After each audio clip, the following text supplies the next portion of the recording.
of a different but related sort than those of our biblical ancestors. How do we welcome the stranger, as did Abraham?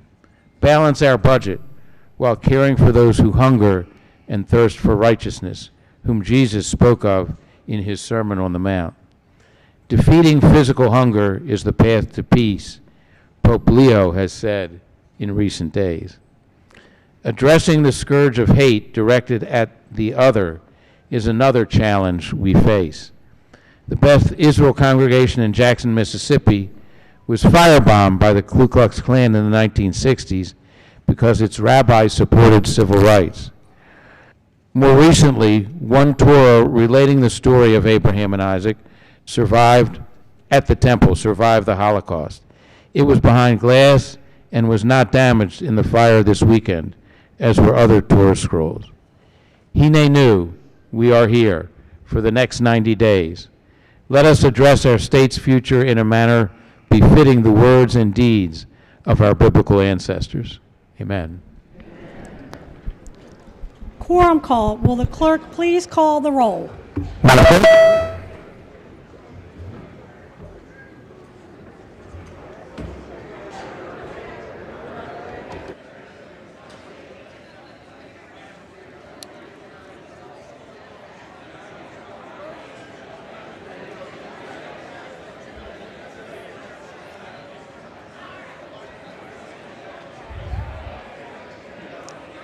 Has everyone recorded their presence?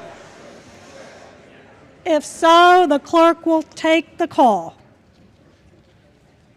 A majority of all members present, the House is now in session. The first order of business is the nomination of a Speaker Pro Tem, the delegate from Anne Arundel County. Thank you, Madam Speaker. Colleagues, today is a great day. It is a time anew, a time to soar, a time to celebrate, a time to nominate our Speaker Pro Tem. This nominee is a natural leader. Is it because he's tall? Is it because of the beard? No. It is because of his intelligence, his talent, the work that he has done. Just to name a few,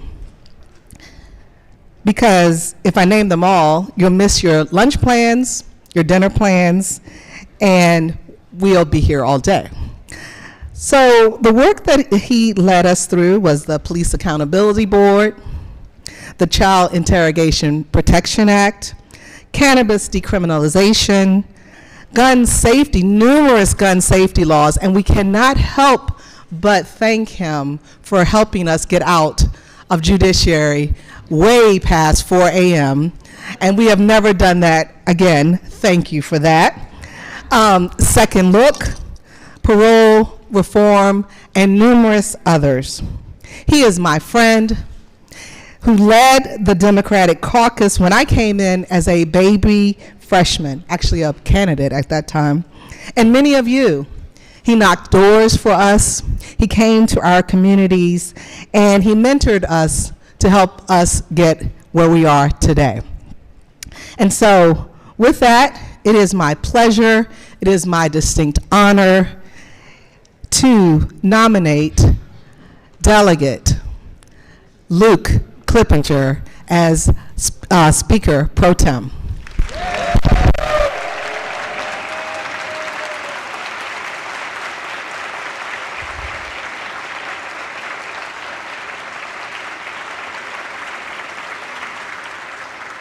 Is there a second? The delegate from Prince George's County. Thank you. It is my esteemed honor, colleagues, to second the nomination of the good delegate from Baltimore City, Luke Clippinger. I have had the honor of serving on his committee when he served as the chair of the Judiciary Committee. I remember as a baby delegate sitting there, one of my very first bills that I had in Judiciary, I had a bill hearing, and I remember sitting next to the new chair of Judiciary right before my bill hearing was up, And I said, oh no, is the room spinning? And they're like, no, the room's not spinning, Nicole. I was like, oh my God. It was like my first time ever testifying as a delegate before Bill. And he was very gracious to me. He didn't give me a lot of tough questions, so I appreciated that. But I got through it, and I never got dizzy anymore testifying before Bill. But no, in all seriousness, this man is an awesome attorney. He has led our committee with such honor and integrity. After that 1 a.m. Bill hearing, we never had any more, and so I'm so grateful for that. You know, he got rid of gun day, thank God. And but he has really taught me how to be a good delegate. He has also been a good friend to me. And I will never forget just our friendship and just everything that he has done for me personally. Whenever I've needed him, he's always been there. He's allowed me to do all of my crazy bills, even, you know, when they probably needed to die. But and so I am just so thankful for him and just so honored and ecstatic to second the nomination of Luke Clippinger for Speaker Pro Tem.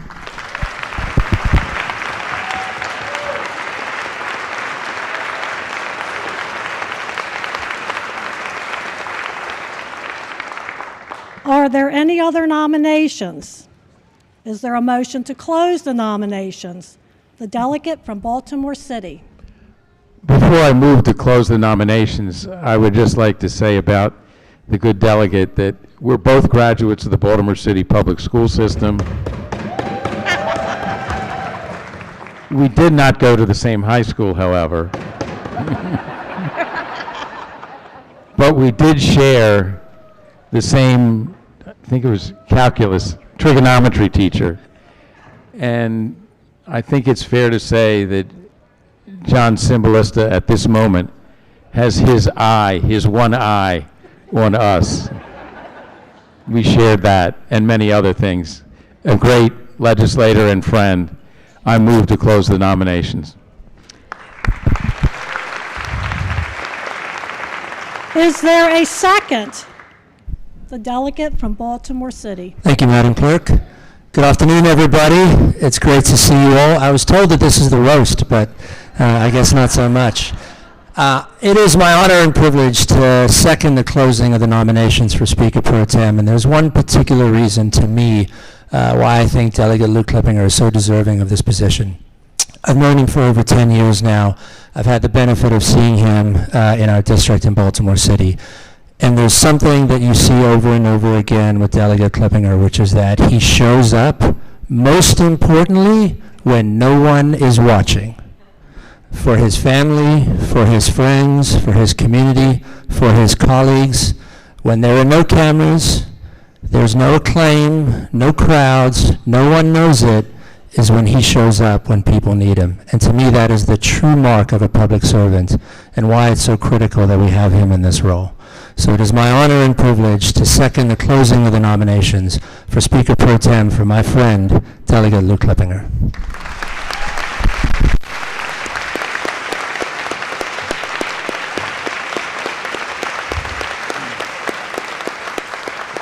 Nominations are closed. We are ready for the question. All those in favor of the Honorable Luke Clippinger for the office of Speaker Pro Tem, please signify by saying aye.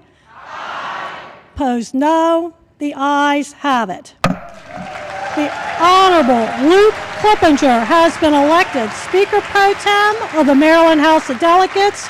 Will the delegates please escort the Speaker Pro Tem to the rostrum for the purpose of being sworn in?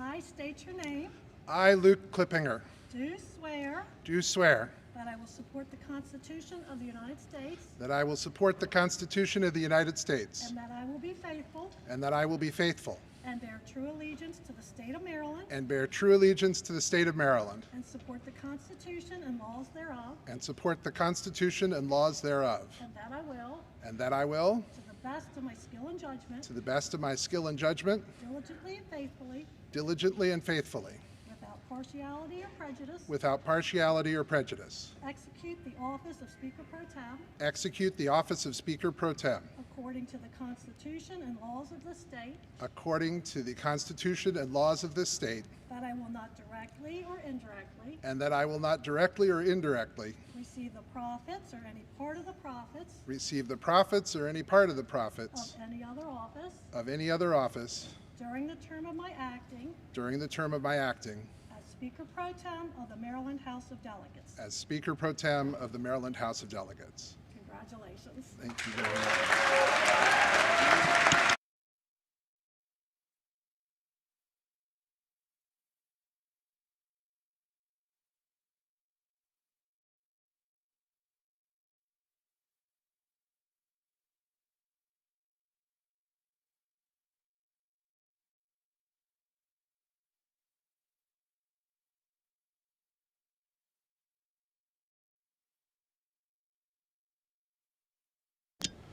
Good afternoon.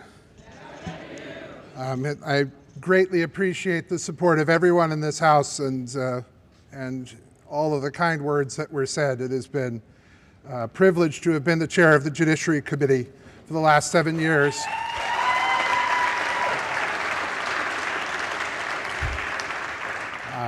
But I know it is in good hands.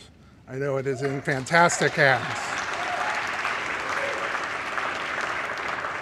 And I look forward to my role supporting the members of this House and supporting the Speaker-elect for the next couple minutes and everyone here. So thank you all very much. It's my responsibility to recognize all of the dignitaries who are here today. You're all in trouble now. And so to that end, we'll go with the first dignitary, the love of my life, my partner, an extraordinary man who served this country in the United States Navy and is by my side at all times. I love him to death, and he is Patrick Burns.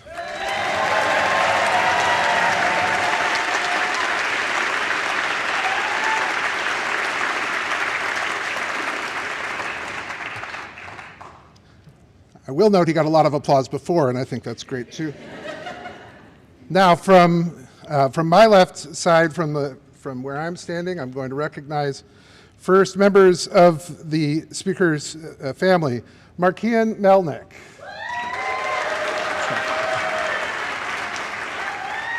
Alejandra Melnick. And Katerina Melnick. Also here is Adam Ortiz. Clay Tamburi. The Ambassador of the Dominican Republic, Maria Isabel Castillo Baez.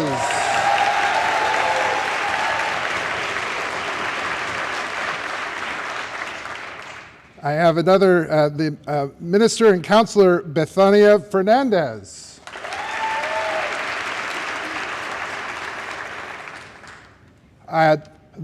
I'm sorry. Oh, well, that helps. That's one less. Calm down. All right. The Congresswoman from the 3rd Congressional District of the great state of Maryland, Sarah Elfreth.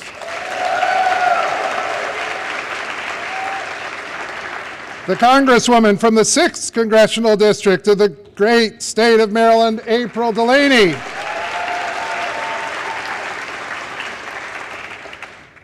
The Treasurer of the great state of Maryland, I'm on a roll, Derek Davis.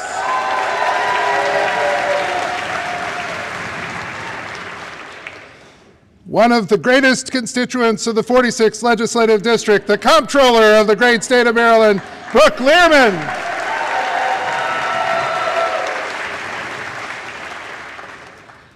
Frederick County Executive Jessica Fitzwater.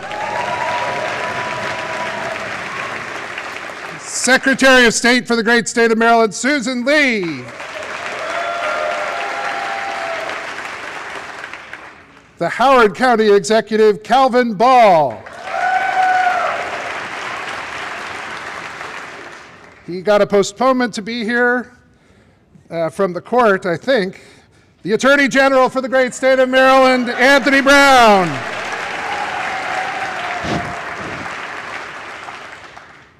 The Prince George's County Executive, Aisha Braveboy. The Baltimore County Executive, Kathy Klossmeyer.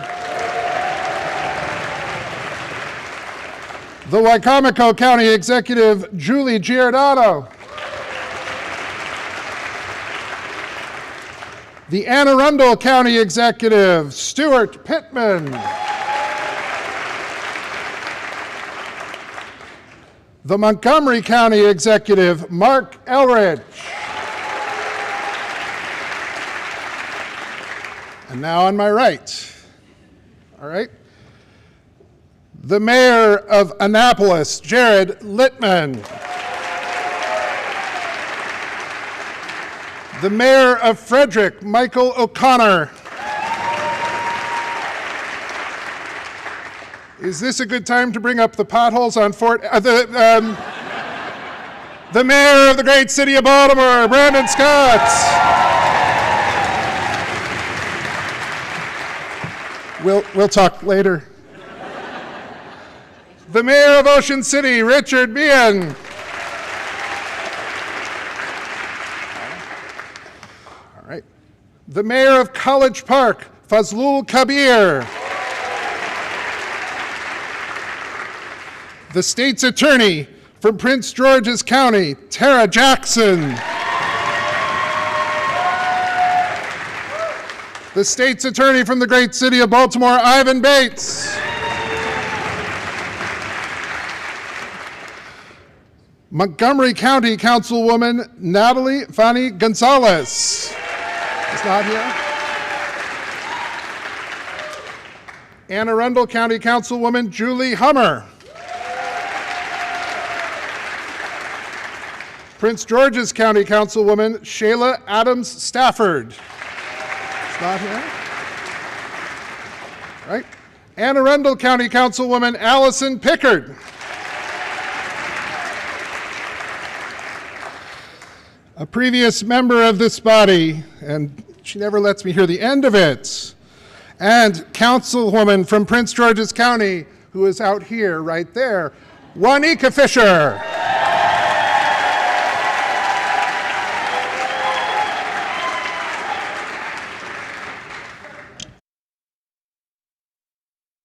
Okay. All right, I think that's everybody. Court's indulgence.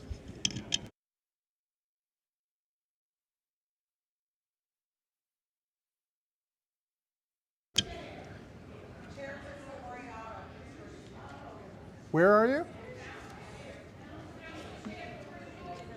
The county chair for Prince George's County, who is, I think, in the back. I'm sorry, go ahead.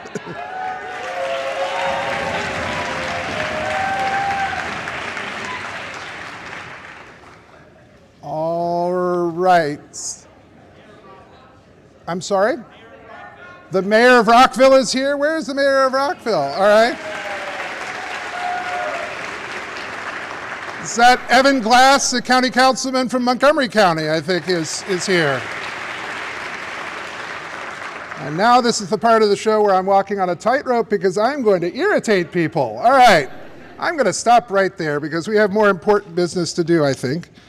And I would say that nominations are now open for the office of Speaker of the House. The delegate from Baltimore City. Thank you, Mr. Speaker Pro Tem. Or Mr. Speaker, for now. I stand to nominate a Marylander of courage, compassion, intellectual brilliance, emotional intelligence, and integrity to lead this hallowed chamber.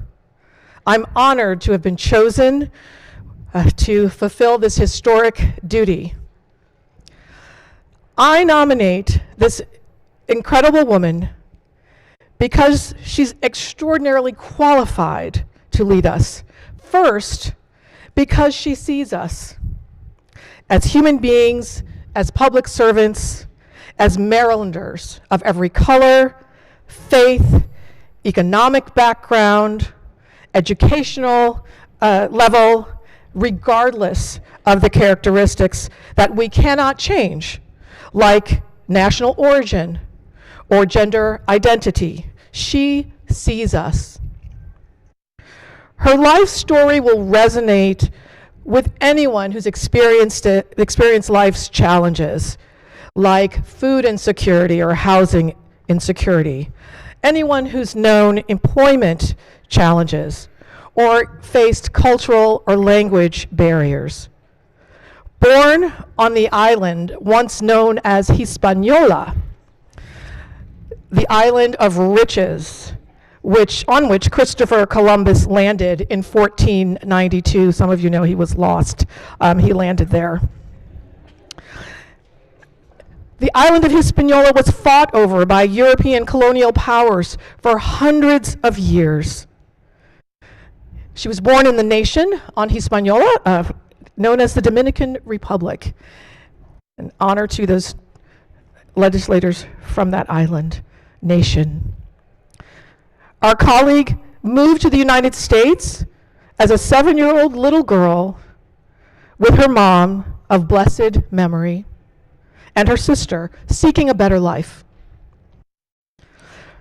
Her good character is unassailable and has been tested in the fires of daily life as well as in this legislature.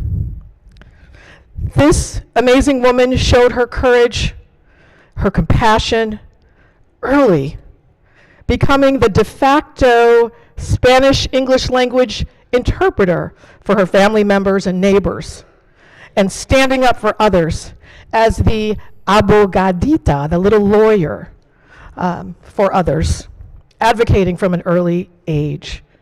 This woman's intellectual brilliance also shone through early. She was the first in her family to graduate from college. And she didn't end there. She went on to earn her Juris Doctor from SUNY Buffalo School of Law.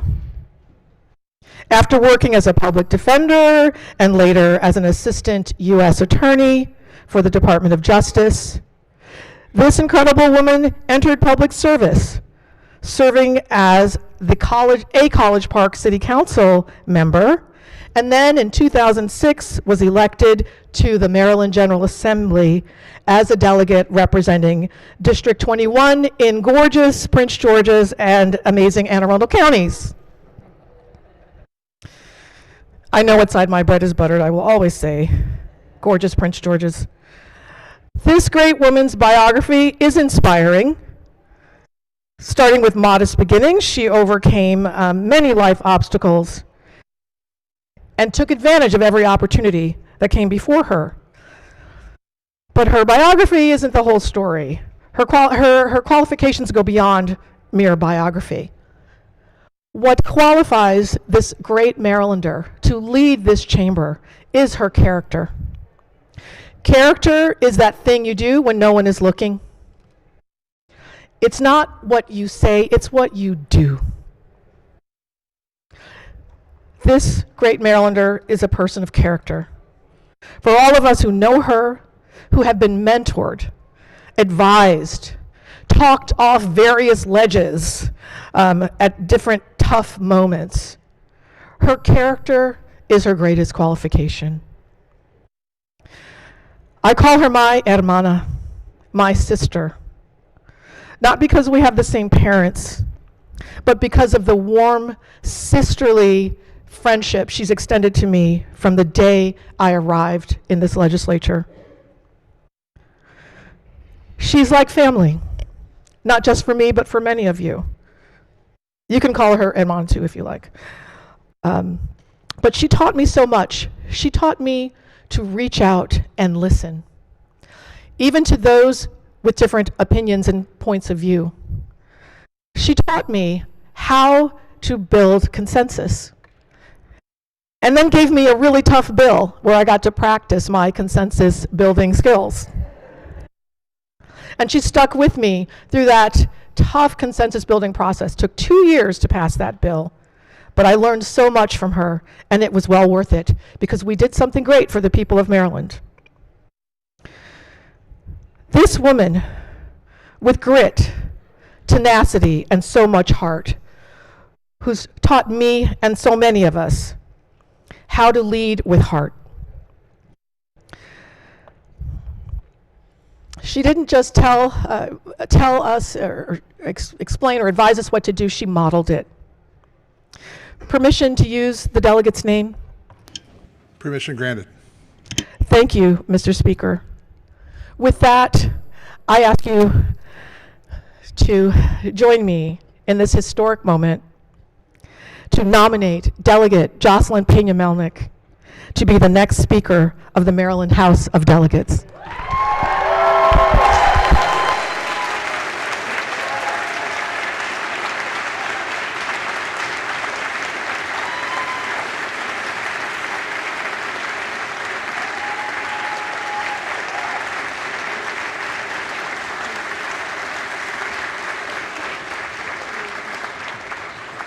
Is there a second to the nomination? Recognizing the delegate from Montgomery County.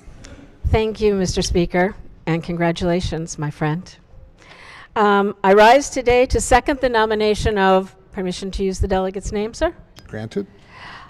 The delegate Jocelyn Pena-Melnick for Speaker of the House.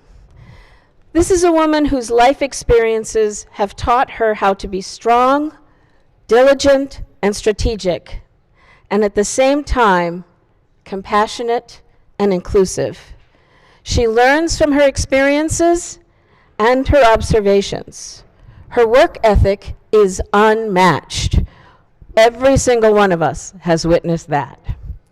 These attributes have prepared her well to step up to the dais as Speaker. Her guiding principles are, we should listen twice as much as we speak. That honey makes a better negotiating tool than vinegar. That every voice should be heard at the table when policy or decisions are being made. The focus of our work must always be centered on the people we represent and serve.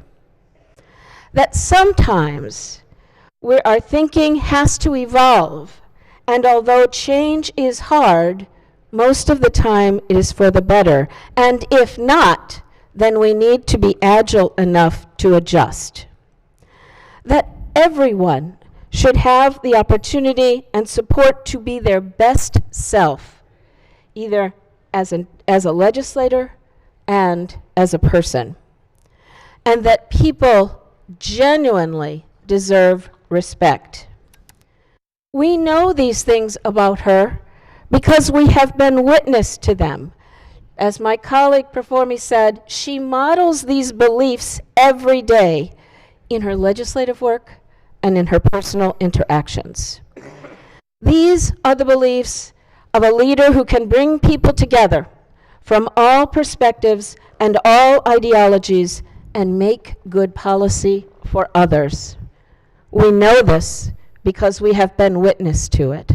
I am so grateful and honored to have served as her vice chair on what used to be the Health and Government Operations Committee, but I am so honored today to second the nomination of this highly qualified candidate, Delegate Jocelyn Pena-Melnick, as Speaker.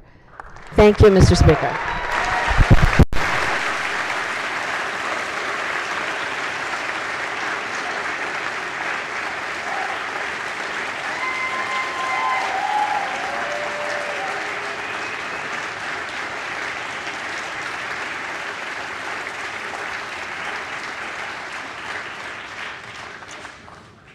All right, are there any other nominations?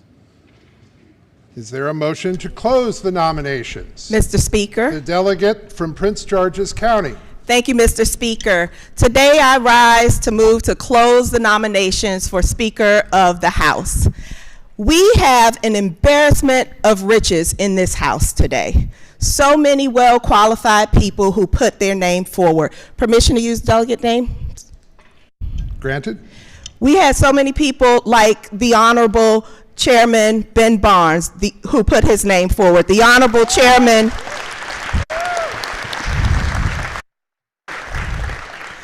the Honorable Chairman and veteran C.T. Wilson, who put his name forward. The Honorable Vice Chair, now Chairwoman, Janelle Wilkins, who put her name forward. And we are blessed to be in a state where our party in this House, regardless of party lines, was able to come together with a unified voice to select one person who will lead us all into the future. She stands on the shoulders of greatness of our Speaker Emeriti, the Honorable Adrian A. Jones.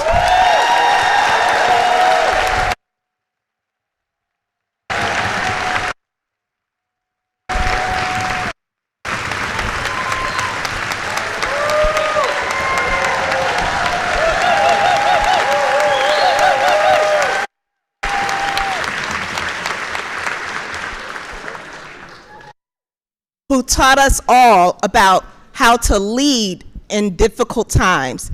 She taught us all how to give second chances. She taught us all how to be decent and humane to each other.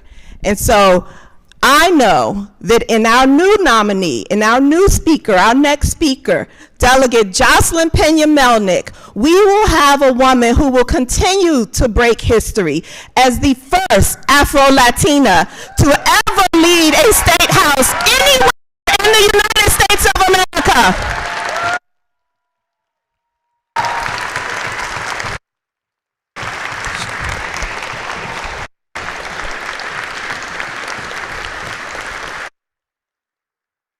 As the second woman to ever lead this House in Maryland as our Speaker.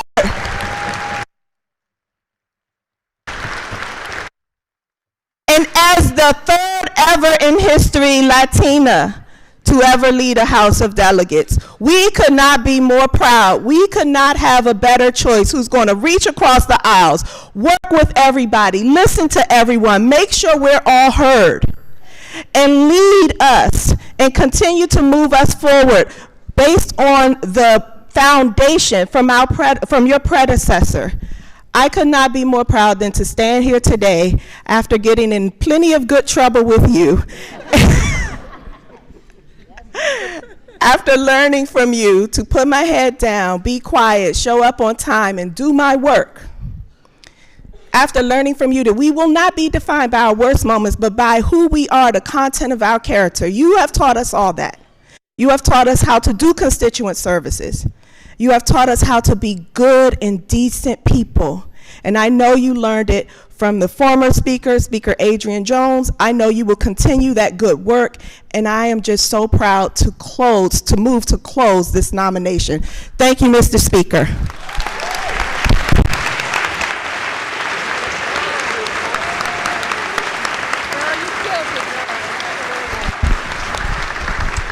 Is there a second? The delegate from Anne Arundel County.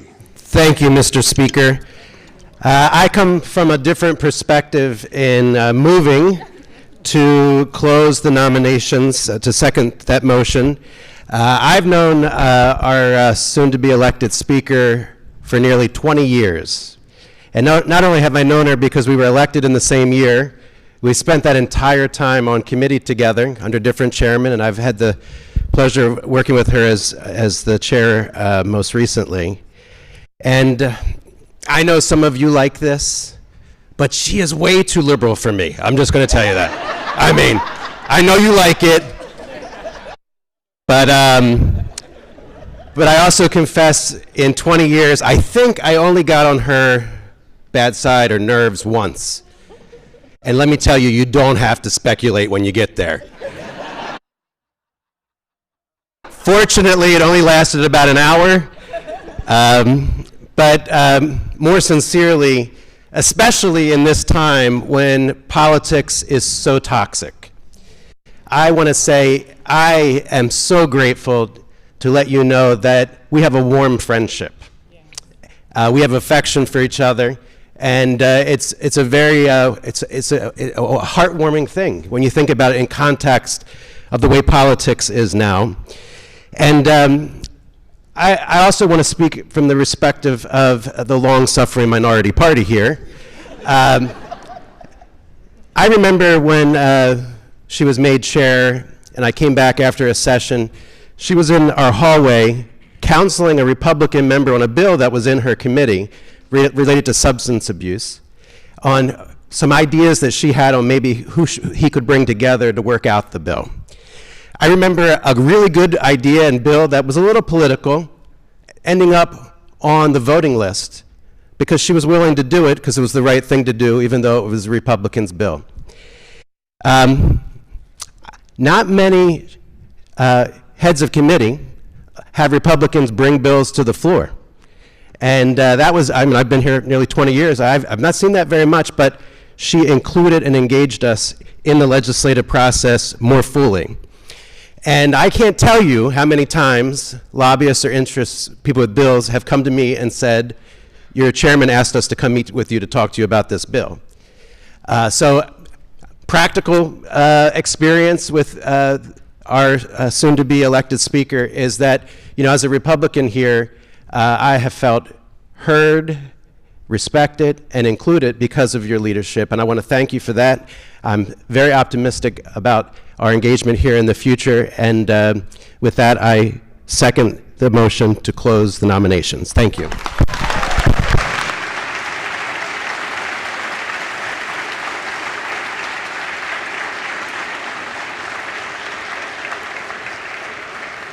All right, the nominations are closed, and we are ready for the question.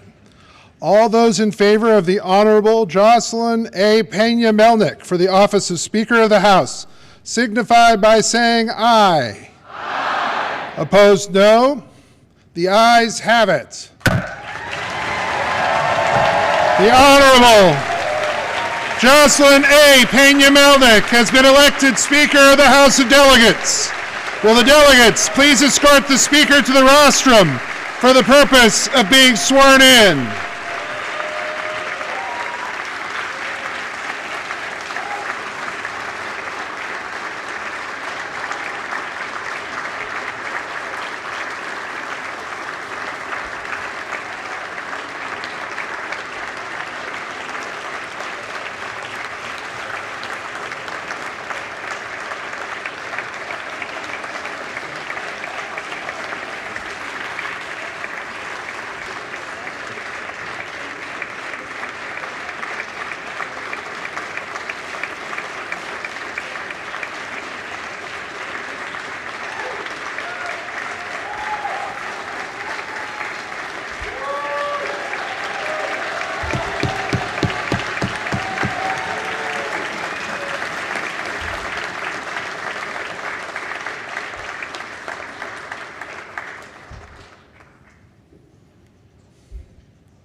Are they coming up?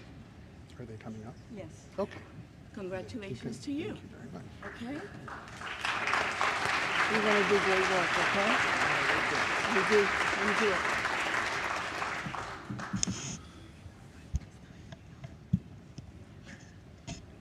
All right, let's get this a little closer to you.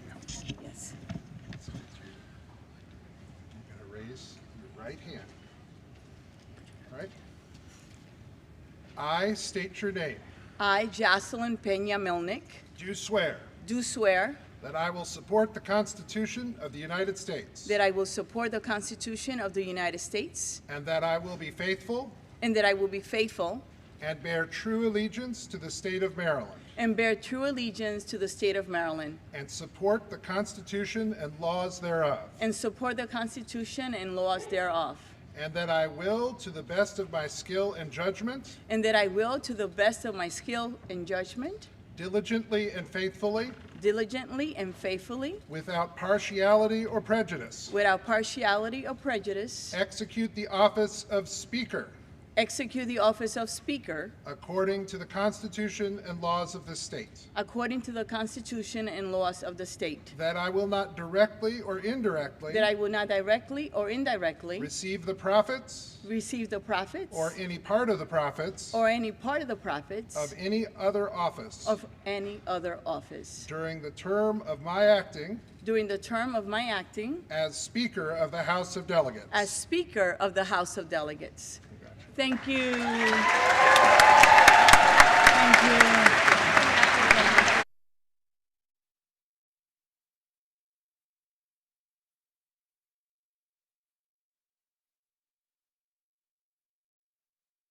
Thank you, everyone. Thank you so much for the love and the trust. Gotta sign the book. You gotta sign the book. No talking till you sign the book.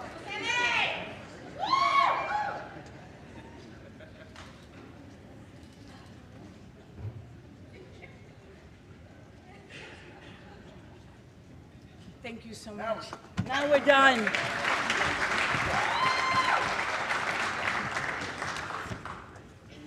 Thank you. Wow. Whew.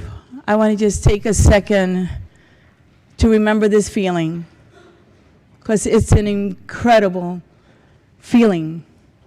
The love that I feel in this room right now, I don't know that my heart has the capacity to take it. This is really beautiful. I love the diversity in this room. People from all walks of life, that you have come here and taken time out of your life to honor me today. I do not take that for granted, okay, at all. Thank you. Madam Speaker, it is such a blessing to see you. You leave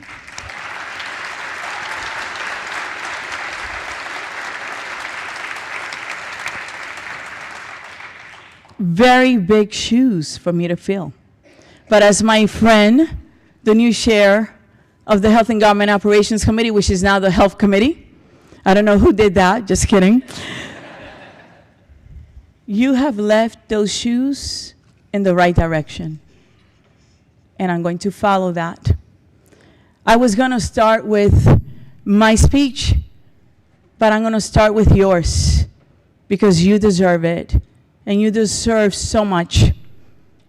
I would like to recognize you as someone who is a trailblazer, someone who has broken so many glass ceilings, and I have a gift that someone gave me with that.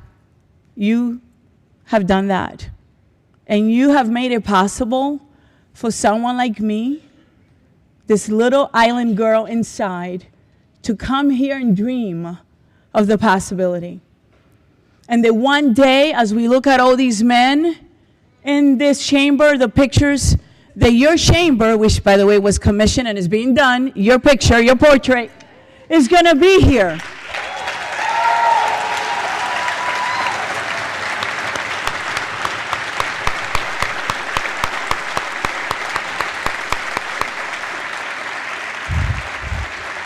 And it should be done by the summer.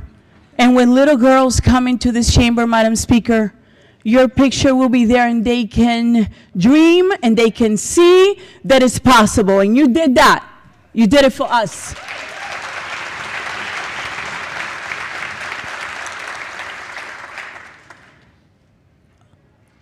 As a speaker, Madam Speaker, you pass some of the most consequential bills in generation. You led the passage of the blueprint for Maryland's future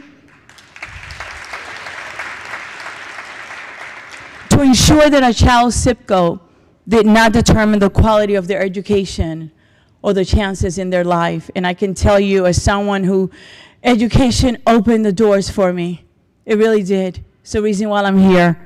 I thank you. You introduced the Build to Learn Act to pay for school construction projects. Many schools now exist because of you.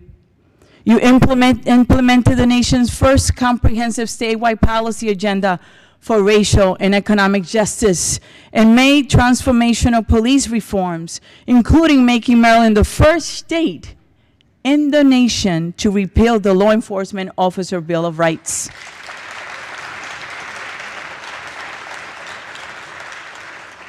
This is your day. Right now, this moment is yours. And I could only be here because of you, so I'm giving you your honor because you deserve it. You pushed to settle the lawsuit by the state's 4 historically black colleges and universities.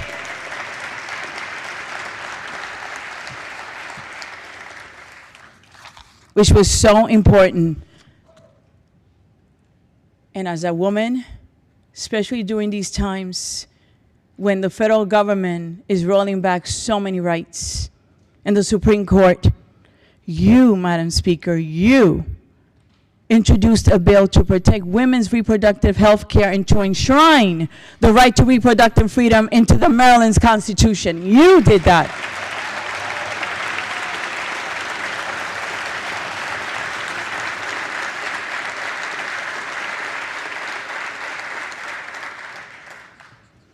Other acts of leadership were symbolic, some physical, but all on the theme of respect for all perspective, which I want to continue to model, and elevating the traditional people that are marginalized. And you made us feel like everyone belonged here. One of my favorite quote is one that says that you do not die when you're cremated or when you're buried. You die when the last act that you have performed is forgiven, and you will live forever. Thank you, Madam Speaker.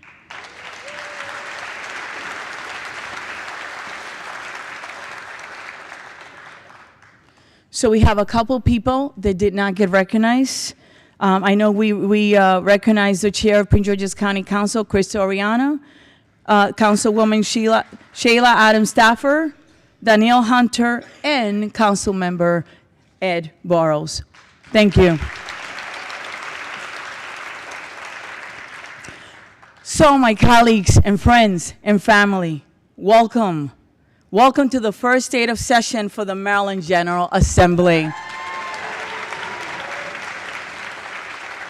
Are you excited? Come on, are you excited? So for 20 years now, I have come to treasure this day. Because look around this chamber. Please take a minute to look around this chamber. It is full of promise and excitement of the difficult yet rewarding work we do to serve the great people of Maryland. With family and friends, and I want to say, Markion, you're my biggest blessing. I know you don't like compliments, but love, I wouldn't be where I am if I didn't have you, because you believed in me when I was going to give up on myself. Thank you. And you...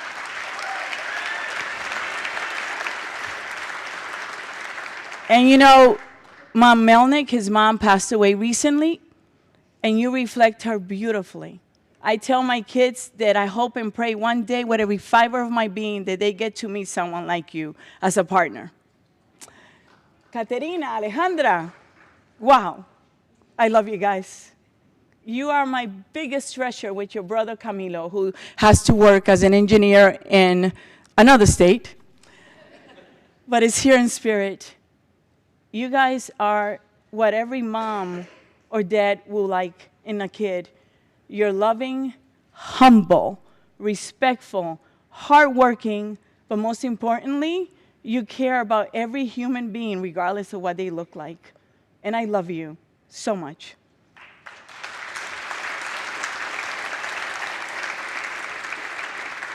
Clay, you're new to our family. He is Caterina's boyfriend. And Clay, you are so similar to my husband in so many ways. So I told Caterina, if she doesn't marry you, one of us will. No pressure then, we're not ready yet. Adam Ortiz, you are my brother. I love you. You have been there since the first day I decided to run for delegate, part of my kitchen table. And I just, your goodness, you're such a good human being. Thank you for being here.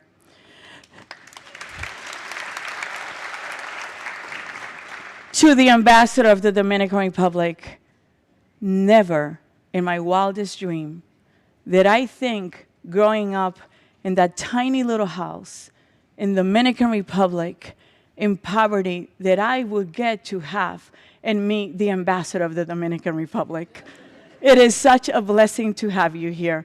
Thank you so much.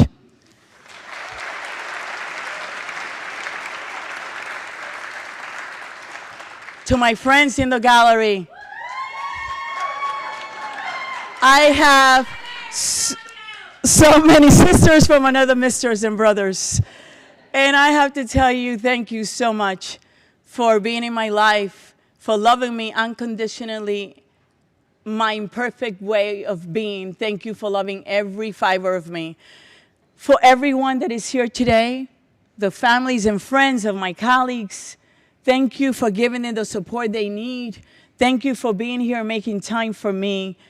The clerks, thank you for everything you do for us.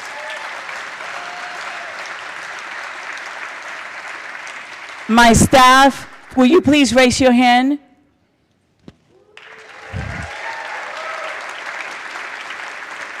They are amazing. And let me tell you, they've been working to 2 in the morning, 4 in the morning. We were here, some of us on New Year's Day, Sunday till midnight, making sure that people were moved, that the walls were painted, that the committees were staffed. Thank you. I am only going to be as strong as my staff, and you are the best, so I am going to claim it. You rock. Thank you. To DLS, you are listening. I hope you are. To all the analysts, DLS, I just want to say thank you for your flexibility, OIS, for your work, everything you do so that we function. You're the people in the background, and you don't get told thank you enough. And on behalf of the entire House, thank you.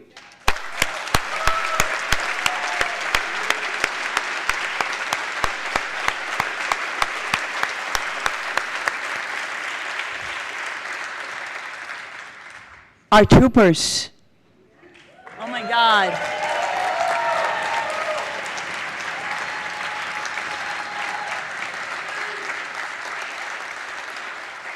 The day before yesterday, I had 15 events.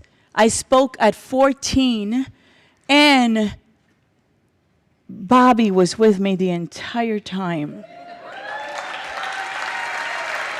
Thank you.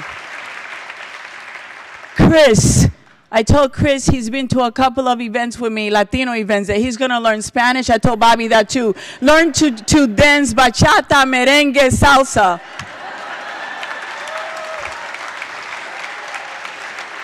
Because let me tell you, this speaker has a lot of flavors, okay? And I thank you. And everyone that works in our office, thank you so much. Senate President Ferguson, thank you for the beautiful flowers. They're gorgeous. Governor, thank you for your call, for your well wishes, and for being willing to work with us. This is a new legislative session, okay? We are going to work together as always, and we're going to model civility and decency. I have a very different view of our people's house on this opening day. Standing before you as a speaker is an honor, and I'm glad to serve with you. To the new people, we rushed in, the new delegates, 3 of them, so that you could be today and be included and feel the love in this room today.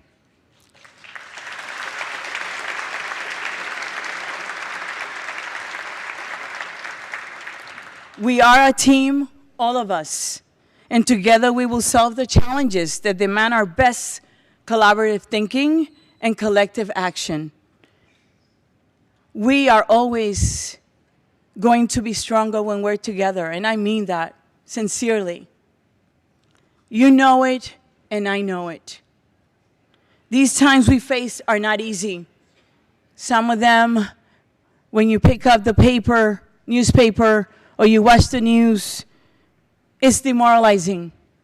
Regardless of what party you belong to, just what's happening in this country is really sad.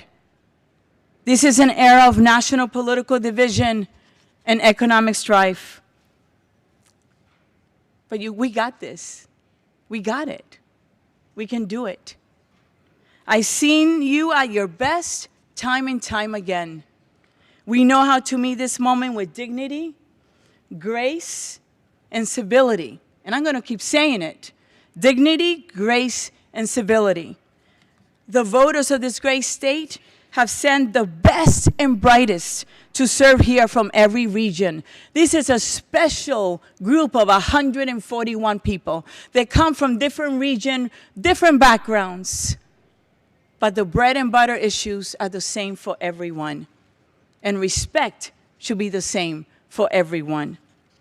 Together, we will outsmart our toughest challenges with grit and sheer determination. And let me tell you something. There's no way on earth I would have gotten here, not alone. I have many angels, and my mom, who's in heaven, and I'm wearing red because this was her favorite color. If I didn't have grit. Because, my God, that's what it took. And you know what? We're going to have fun doing it. Let's remember to smile. Let's remember to be kind, all right? It's important.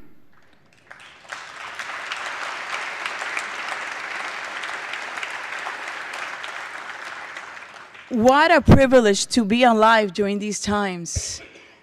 What an honor to use all of our lives training to help us navigate solutions to big challenges that we face.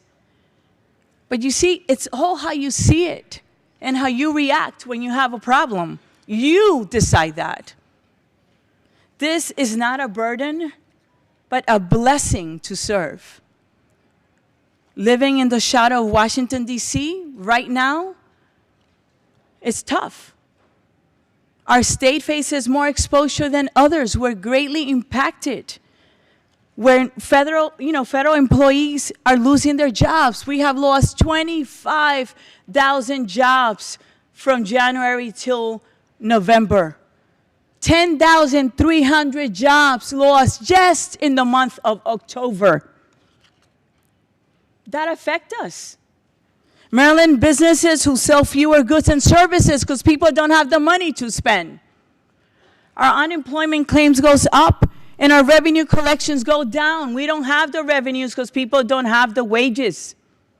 We are required under that big awful bill to pay more money for SNAP, over $500 million. We have 1.5 million people on Medicaid that we have to protect. Because our uninsured rate used to be 14% and it is now 6%.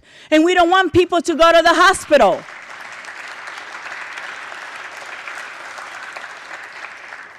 Because the hospitals, the ER, are the most expensive. It's the most expensive health care you can get. So it's no secret that we're once again facing a significant budget shortfall. This makes the work of tightening our belts and balancing our budget in 2026 even more difficult than usual.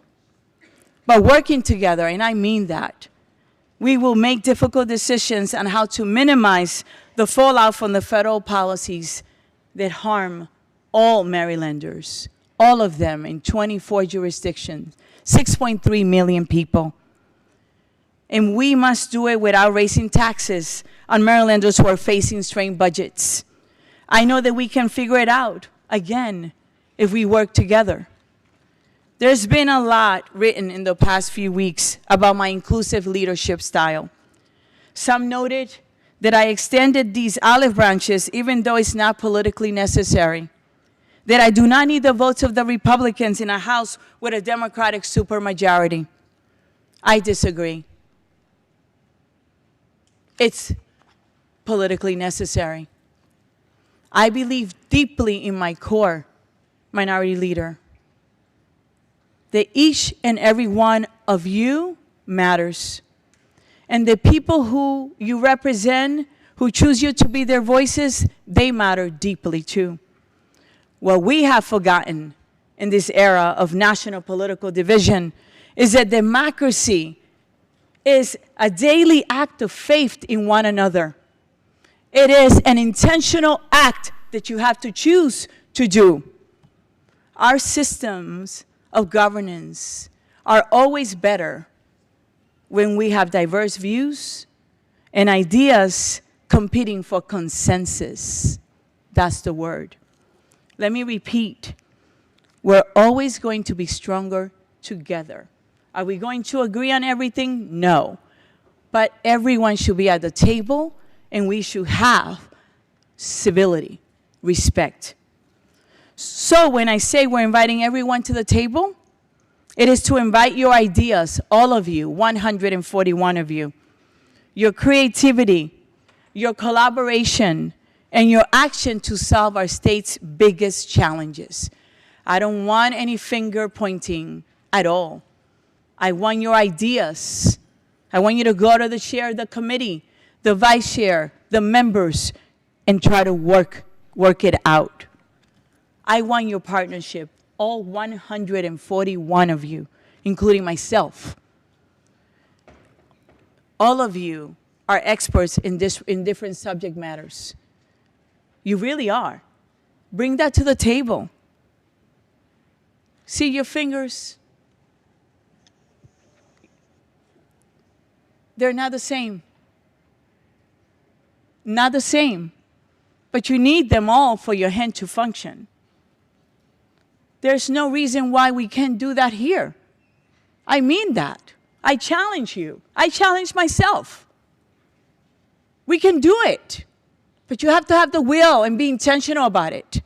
Have it in your heart to be able to try it and do it. So, what ideas do you have where we should make some strategic cuts this year to balance our budget? Think about that. Where do you see programs not serving their intended purposes? Think about that. How can we provide stronger oversight to assure the agency audits are addressed and the taxpayer funds are wisely protected? Think about that. Where can we speak as one voice, uno, one, to say that we have made the hard decisions on the best way to strengthen Maryland during these challenging fiscal times? We will have guideposts to light our path. Speaker laid that path for us. We just have to be decent and civil and respectful. Everything we do during this session will be through the lens of affordability, accountability, and opportunity. What do I mean by that? When I talk about affordability, I'm talking about housing, energy, and healthcare. Those will be our priorities. Those are the bread and butter. Those are the issues that your constituents and mine care about when I'm knocking at the door. The house my husband and I purchased in 2001, we couldn't buy it today. I worry that my children, Caterina, Alejandra, and Camilo, will not have access to affordable housing. Speaking of my children, and I'm sorry, Caterina, I am about to embarrass you. She's a medical student in Baltimore, and Baltimore, go Baltimore City. She keeps her thermostat at 60 degrees because her last utility bill was more than $300, Mr. Mayor. And it's not his fault. I didn't say that that it's his fault, because he does not control the utilities. We know who does that, and we're going to do work on that issue. But I say, Mr. Mayor, because she lives in your beautiful city, and I was talking to you about how we are looking for a house to invest because she wants to live there. And I love your city, and you're doing amazing work. You really are, and I hope that people recognize that. And I am a defender of Baltimore City, even though I represent gorgeous Prince George's and gorgeous Anne Arundel. But I am invested in Baltimore City because you have my daughter there. So when I visited her, I asked her to turn it up to 65 degrees. I said, honey, this island Dominican girl can't take it. I said, and guess what? I will give you the money for this month. Caterina, don't forget to ask for it. And guess what? I will Venmo it because I'm a cool mom. I can use Venmo.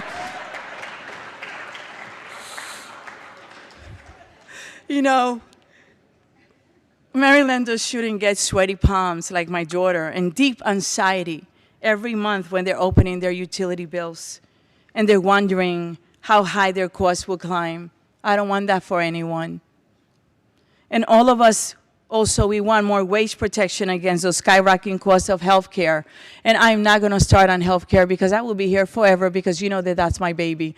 But, new chair, I promise to stay away, keeping myself in my lane. Okay? So what do I mean about accountability? Well, we have a budget that must be balanced. We will tackle this difficult issue with care and honesty, as we always do. We will also do it with civility. And we will make sure that we're dedicated to good governance at every turn. And guess what? Every year, this House balances the budget because we're required to do it under our Constitution, but also because we have a chair of appropriation who rocks, okay? And who has an amazing committee that is smart and works and cares and is humane and will figure it out. And I feel good when I sleep knowing that you're there. Thank you. So, opportunity, what do I mean by that? Well, you know my story. I'm an immigrant who spoke no English when she arrived as a young girl in New York City, who was raised in poverty and knew hunger. Who would ever think that island girl will become the Speaker of the House? I didn't. My family didn't. And many people that I met throughout my life, I know they didn't. But it was only because of opportunities, because I got an education. And we must invest in education. The blueprint is important, okay?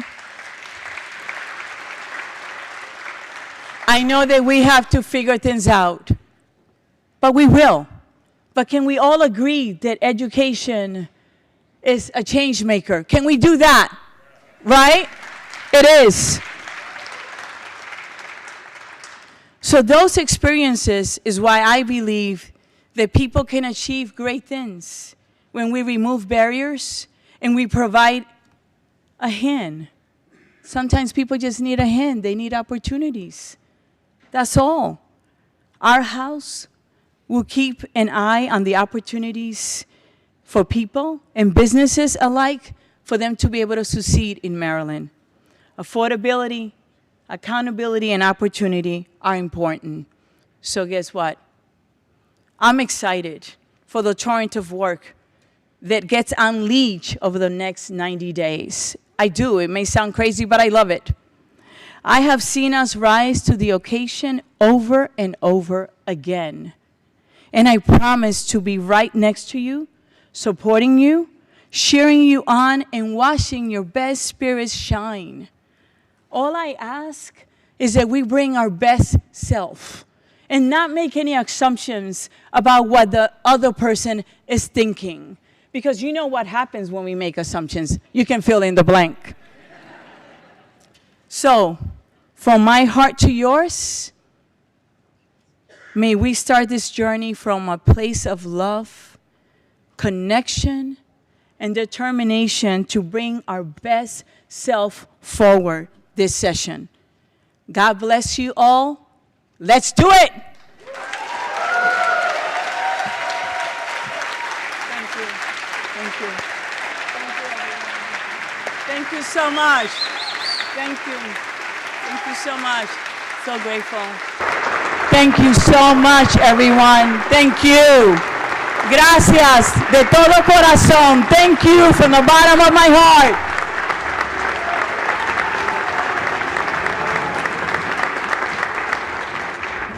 So the work gets started. House rules, the clerk will read the order. Ordered by the House of Delegates of Maryland that the rules of the House of Delegates in effect at the end of the regular and special sessions of 2025 be adopted for the regular session of 2026. By order, Sylvia Siegert, Chief Clerk. The question before the House is the adoption of the House rules. All in favor signify by saying aye. Aye. Opposed say no. The ayes have it. The House rules have been adopted. Amendments to the House rules. The clerk will read the amendments. Amendment number 1. Recognizing the majority leader. Thank you, Madam Speaker. Thank you. Colleagues, I have a pretty simple amendment to Rule 18 here. It simply changes the name of our new committee from the Government Operations Committee. In other words, the GO Committee is now going to become the Government, Labor, and Elections Committee. So we're going from GO to GLEE. And I hate to disappoint all of the fans who wanted this to be Lego, but I do move the amendment. So order. The amendments, the question before the House is the adoption of the amendments. All in favor signify by saying aye. Aye. Opposed say no. The ayes have it. The amendments have been adopted. Thank you. Orders of organization. The clerk will read the orders. Ordered by the House of Delegates of Maryland that the Chief Clerk of the House is Sylvia Siegert, pursuant to House Rules 103 and 105 of the Maryland House of Delegates. Ordered by the House of Delegates of Maryland that the General Clerk of the House is Colleen Cassidy, pursuant to House Rules 104 and 105 of the Maryland House of Delegates. Hearing no objection, the orders are adopted. Ordered by the House of Delegates of Maryland that the following desk officers are hereby appointed to serve the House of Delegates during this regular legislative session of 2026. Assistant Chief Clerk Wendy W. Compton, Assistant General Clerk Anisha K. Oliver, Legislative Assistant to the Chief Clerk Cindy Olszewski, Reading Clerk C. Rhodes Whitehill. Hearing no objection, the orders are adopted. Ordered by the House of Delegates of Maryland that the monies appropriated for the expenses of this regular session of 2026 as set forth in the appropriations bill be paid upon order of the President of the Senate and the Speaker of the House. Ordered by the House of Delegates of Maryland that the Speaker of the House shall appoint the employees necessary for the proper transaction in the business of the regular session of 2026 as provided for in the budget. This order to remain in effect until changed or modified by the House of Delegates of Maryland. By order, Sylvia Siegert, Chief Clerk. Hearing no objection, the orders are adopted. Thank you.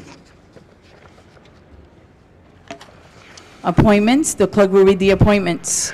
Resolved that the Speaker makes the following appointments. The Honorable David Moon of Montgomery County be appointed as Majority Leader. The Honorable Brian M. Crosby of St. Mary's County be appointed Deputy Majority Leader.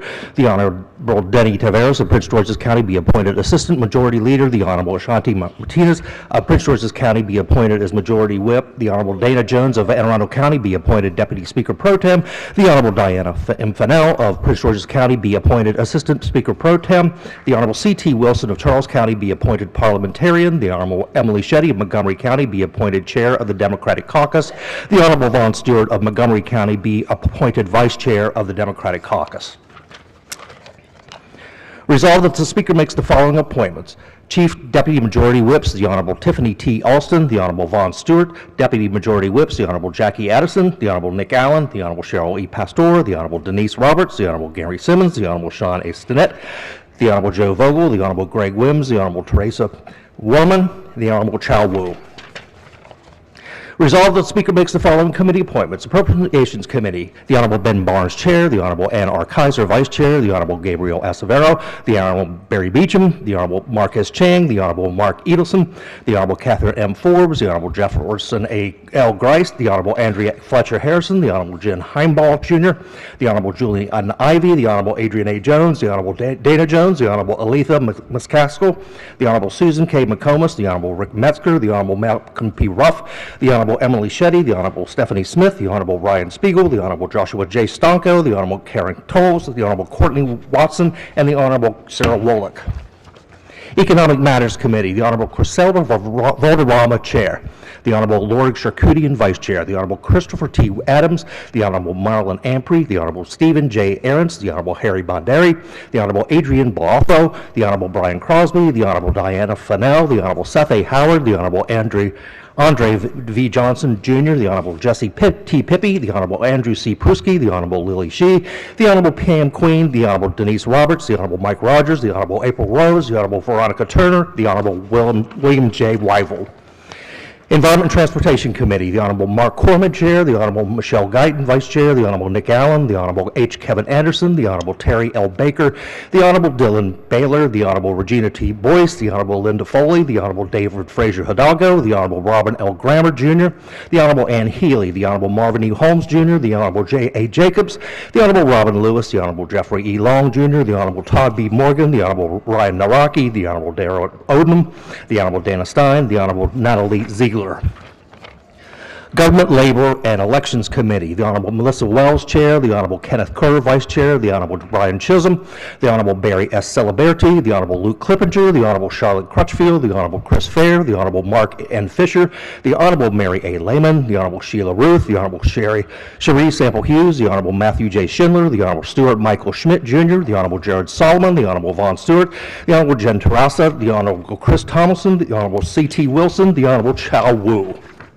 Health Committee, the Honorable Heather Bagnall, Chair, the Honorable Bonnie Collison, Vice Chair, the Honorable Tiffany T. Alston, the Honorable Pan Landman Gazzoni, the Honorable Terry L. Hill, the Honorable Thomas S. Hutchison, the Honorable Steve Johnson, the Honorable Aaron M. Kaufman, the Honorable Nicholas R. Kipke, the Honorable Leslie J. Lopez, the Honorable Ashanti Martinez, the Honorable Matthew Morgan, the Honorable Teresa E. Riley, the Honorable Samuel I. Rosenberg, the Honorable Kim Ross, the Honorable Kathy Shalega, the Honorable Denny Tavares, the Honorable Jennifer White Holland, the Honorable Teresa Warman. Judiciary Committee, the Honorable J. Stanley Bartlett, Chair, the Honorable Deborah Davis, Vice Chair, the Honorable Lauren Erickson, the Honorable Christopher Eric Boucher, the Honorable John S. Carden, the Honorable Frank N. Conway, Jr., the Honorable Elizabeth Emery, the Honorable Nino Mangione, the Honorable David Moon, the Honorable Gabriel M. Moreno, the Honorable Latoya Congolo, the Honorable N. Scott Phillips, the Honorable Gary Simmons, the Honorable Karen Simpson, the Honorable Sean A. Stinnett, the Honorable Kim Taylor, the Honorable William Valentine, the Honorable Nicole A. Williams, the Honorable Jamila J. Woods. Ways and Means Committee, the Honorable Janelle K. Wilkins, Chair, the Honorable Jessica Feldmark, Vice Chair, the Honorable Jackie Addison, the Honorable Jason C. Buckley, the Honorable Derek Coley, the Honorable Eric Ebersolt, the Honorable Mike Griffith, the Honorable Wayne A. Hartman, the Honorable Kevin B. Hornberger, the Honorable Robert B. Long, the Honorable April Miller, the Honorable Bernice Miracle North, the Honorable Julie Polakovich Carr, the Honorable Cheryl E. Pastor, the Honorable Edith J. Patterson, the Honorable Kent Roberson, the Honorable Joe Vogel, the Honorable Greg Wims, and the Honorable Kalen Young. Rules and Executive Nominations Committee, the Honorable Ann Healy, Chair, the Honorable Marvin E. Holmes, Jr., Vice Chair, the Honorable Heather Bagnall, the Honorable Ben Barnes, the Honorable J. Stanley Bartlett, the Honorable Jason C. Buckle, the Honorable Lori Charkoudian, the Honorable Luke Clippinger, the Honorable Bonnie Collison, the Honorable Deborah Davis, the Honorable Jessica Feldmark, the Honorable Jefferson L. Grice, the Honorable Michelle Guyton, the Honorable Ann R. Kaiser, the Honorable Kenneth Kerr, the Honorable Nicholas R. Kipke, the Honorable Mark Corman, the Honorable David Moon, the Honorable Jesse T. Pippi, the Honorable Teresa E. Riley, the Honorable Emily Shetty, the Honorable Kathy Shalega, the Honorable Griselda Valderrama, the Honorable Melissa Wells, the Honorable Janelle K. Wilkins, and the Honorable C.T. Wilson. By order, Sylvie Seeger, Chief Clerk.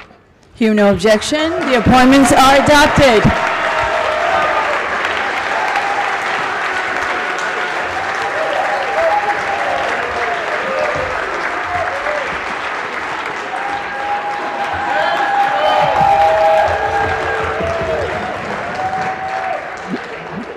I'm giving him a second.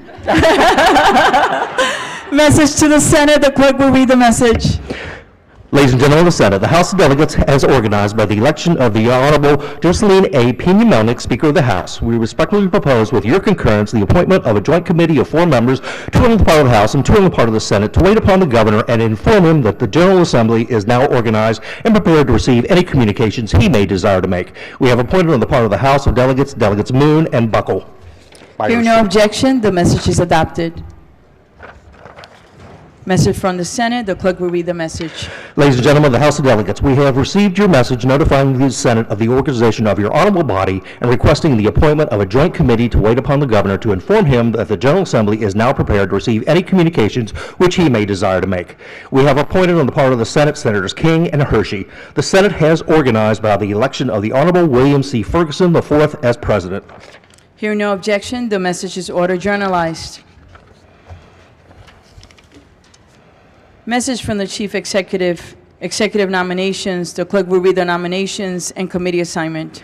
January 14, 2026, in accordance with Article 2, Section 11 of the Constitution of Maryland, I am pleased to submit for confirmation by the Maryland House of Delegates appointments made during the 2025 recess of the General Assembly.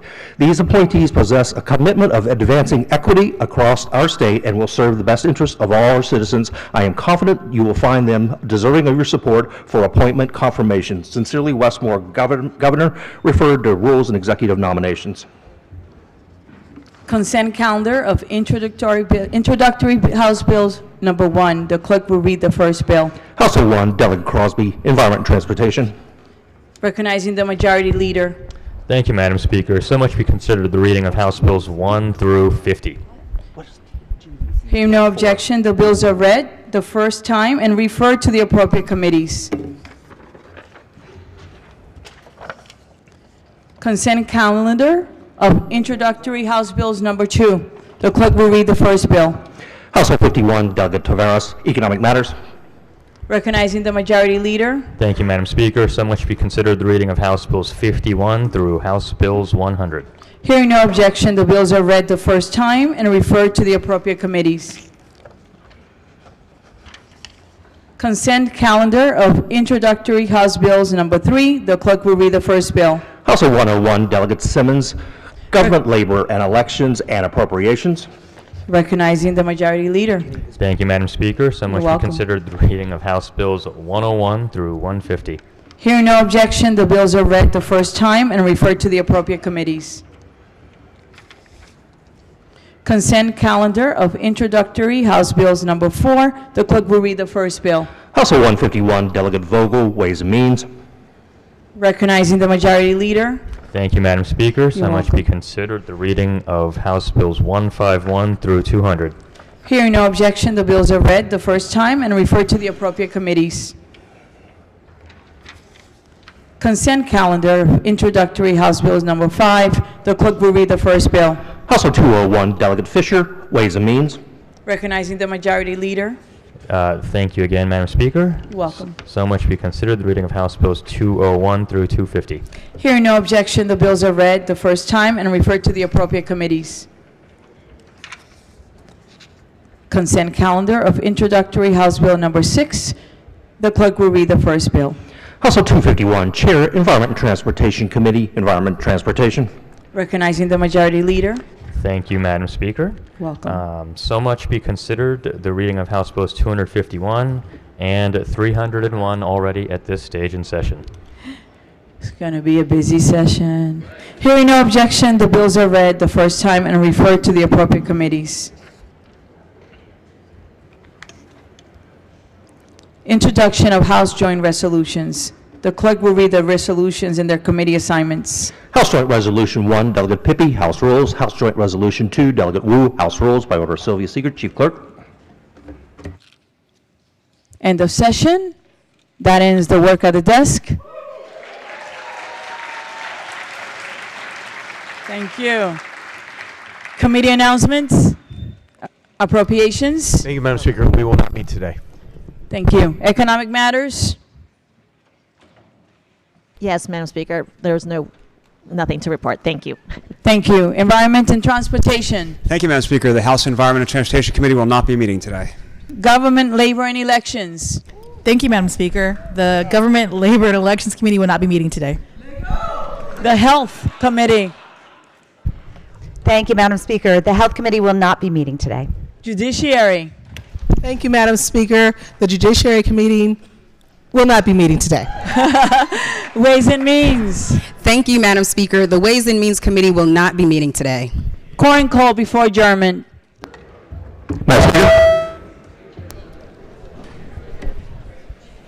Madam Speaker? Yes. Okay, 1 minute. Who was it that said, Madam Speaker? Announcement. I did. The lady from Montgomery County. Thank you, Madam Speaker. Before we adjourn, I would like to introduce the doctor of the day, Dr. Pallavi Gowda is a dual board certified physician in internal medicine and obesity medicine and a proud U.S. Army veteran. And she's also a serial entrepreneur. In addition to that, she currently serves on the state ceasefire council, which is aimed to reduce firearm violence, and is also an active member of Rotary International, where she champions global health, service, and humanitarian impact. Please join me in welcoming Dr. Gowda.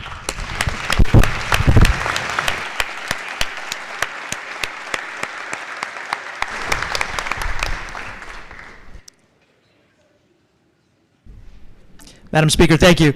As a former president of the Maryland Municipal League, who is proud to be serving under a speaker who is a former municipal official, it's my pleasure to invite all of our colleagues and staff to the annual opening day reception co-hosted by MML and the City of Annapolis, 6 to 8 p.m. tonight at the Calvert House. Governor Moore will be joining us. All are welcome. No registration needed. Thank you, Madam Speaker. Thank you to the delegate of Montgomery County. Any other announcements?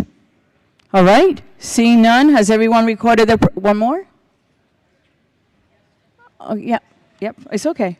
Thank you. You're helping me, and you made it so easy for me. Thank you. Has everyone recorded their presence? The clerk will take the call.